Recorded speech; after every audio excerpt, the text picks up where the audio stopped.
অসাধারণ একদম। আদি কিন্তু প্রথম গানেই বাজি মাত করলো একদম।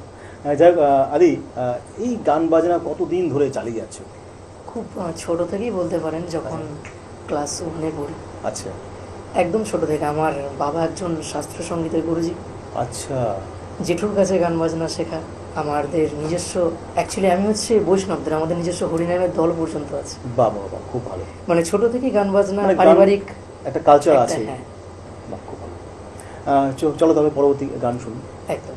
তো পরবর্তী গান শ্রদ্ধেয় মান্না দিজির গাওয়া, সেই যে আচ্ছা। স্বর্ণযুগের বলেছি, শুরু থেকে একদম পুরো শেষ পর্যন্ত স্বর্ণযুগের গানই হবে। বাহ বাবা, খুব ভালো, খুব ভালো। চল, আজকে আজকে বিভিন্ন রকম গান শুনবো কিন্তু আদির কাছ দিয়ে। ঠিক আছে, চলুন তাহলে আদির কণ্ঠে শুনে নিই মান্নাদের গানটি। যদি কাগজে লেখো না, কাগজ ছিঁড়ে যাবে। পাথরে লেখো না, পাথর ক্ষয়ে যাবে।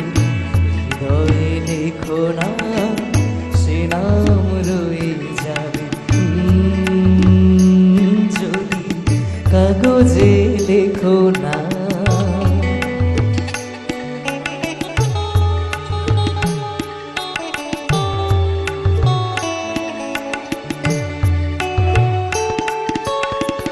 হৃদয় আছে যা, সে তো ভালোবাসে।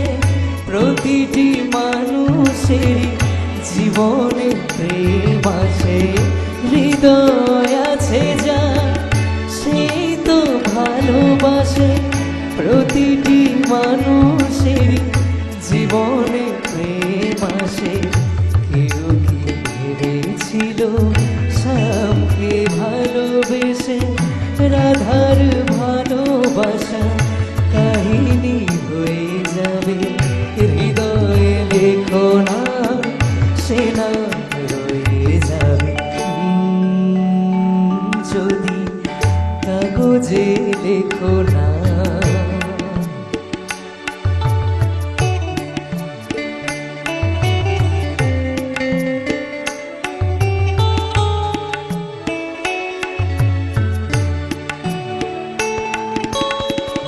গভীর হয় গো যেখানে ভালোবাসা, মুখে তো সেখানে থাকে না কোনো ভাষা।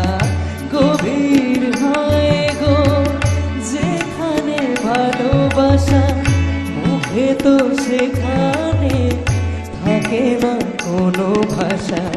চোখের আড়ালে মাটির নিচে ফুল চিরদিনই নীরবে বয়ে যাবে। হৃদয়ে লেখো না, সে না রয়ে যাবে। যদি কাগজে লেখো না, কাগজ ছিঁড়ে যাবে। পাথরে লেখো না, পাথর